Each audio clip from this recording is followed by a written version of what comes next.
sıravi işçi üçün bossla liderin fərqi nədədir? Liderlik dedikdə biz nəzərdə tuturuq ki, həmin şəxs idarə etməni qeyri-vəzifə səlahiyyətləri vasitəsilə həyata keçirir. Yəni ki, mən rəhbərim, ona görə mən idarə etməni həyata keçirirəm. Yox, mənim müəyyən keyfiyyətlərim mənə imkan verir ki, mən əməkdaşlara o səlahiyyətləri istifadə etmədən təsir eləyim və onlardan istədiyim nəticəni əldə eləyim.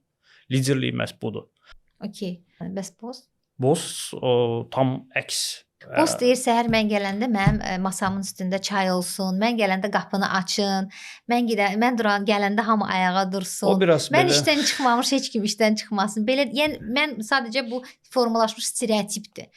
Şəxsən mən düşünürəm ki, belədir. Siz belə düşünmürsünüz? Yəqin ki, bir çox məqamlarda sizinlə razıyam. O belə deyək də, milli idarə etmə mənfi xüsusiyyətlərini siz sadaladınız. Hansılar ki, həqiqətən də mövcuddur və onlarla müəyyən bir mübarizə aparmağa ehtiyac var. Amma bu bir, yəqin ki, hətta bir genetik koda müəyyən dərəcədə hopub